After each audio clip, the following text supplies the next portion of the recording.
আসসালামু আলাইকুম ওয়া রাহমাতুল্লাহ। আলহামদুলিল্লাহি রাব্বিল আলামিন والصلاة والسلام على سيد الأنبياء والمرسلين وعلى آله وأصحابه ومن تبعهم ودعا بدعوتهم إلى يوم الدين. أما بعد، أعوذ بالله من الشيطان الرجيم. بسم الله الرحمن الرحيم. الذين إن مكناهم في الأرض أقاموا الصلاة وآتوا الزكاة وأمروا بالمعروف ونهوا عن المنكر ولله عاقبة الأمور. صدق الله العظيم. বাংলাদেশ খেলাফত মজলিস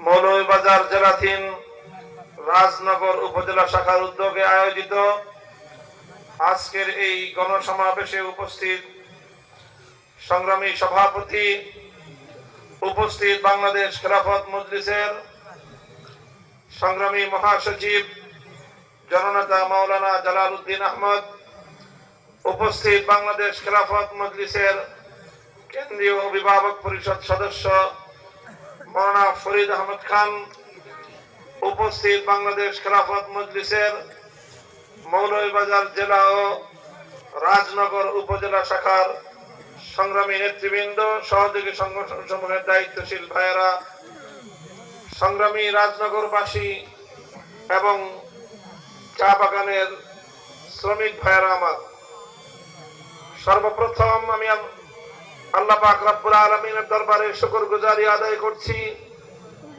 যিনি আমাদেরকে এদেশের মানুষের বুকের উপর চেপে বসা নব্য ফেরাউন স্বৈরাচারী ফ্যাসিবাদী জালিম শেখ হাসিনা সরকারকে উৎখাত করে দিয়ে এদেশের মানুষকে মুক্ত আকাশে শান্তির নিঃশ্বাস গ্রহণ করার সুযোগ করে দিয়েছেন। সেই মহান রব্বুল আলামিনের দরবারে শুকরগুজারি আদায় করছি। আল্লাহুম্মা লাকাল হামদু ওয়া লাকাশ শুকর।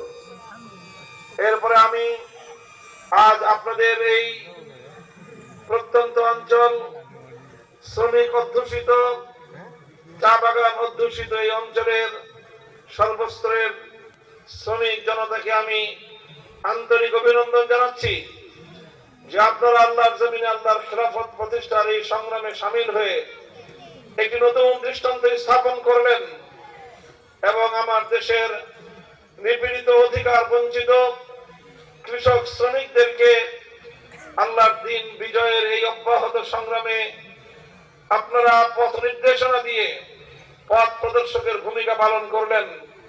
আল্লাহ পাক আপনাদের সকলকে উত্তম বিনিময় দান করুন।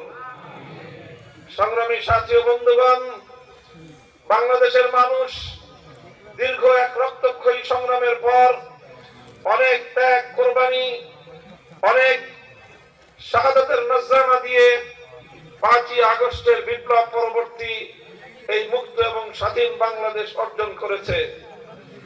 এই বাংলাদেশের মুক্তি এবং স্বাধীনতা অর্জন করতে গিয়ে বহু প্রাণ, তাজা প্রাণ ছড়তে হয়েছে।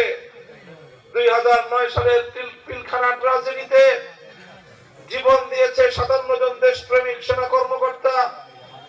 2013 সালে শাপলা চত্বরে ঘুমন্ত তাহাজ্জুদরত নবী প্রেমিক হেফাজতে ইসলামের তৌহিদি জনতা রক্ত দিতে হয়েছে।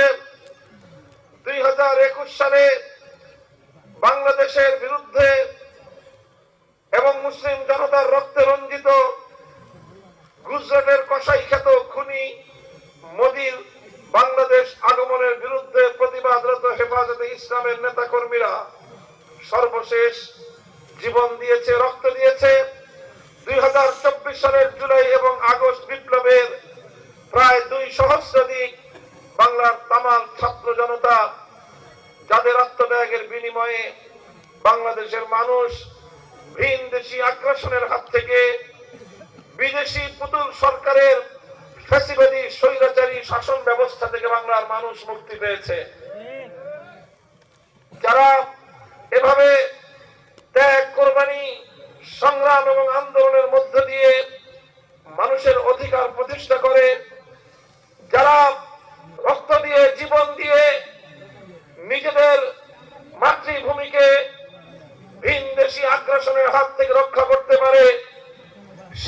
জাতি যদি চায় তাহলে সকল জুলুম স্বৈরতন্ত্রের কবর রচনা করে মানব রচিত সমস্ত তন্ত্র মন্ত্রকে উৎখাত করে আল্লাহর জমিনে আল্লাহর দ্বীনের চূড়ান্ত বিজয় ঘটাতে পারে। সংগ্রামী সাথী ও বন্ধুগণ, আমি আপনাদেরকে বলতে চাই,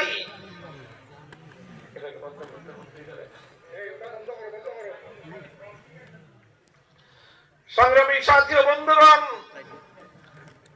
আপনারা শ্রমিক জনতা অধিকাংশই এখানে।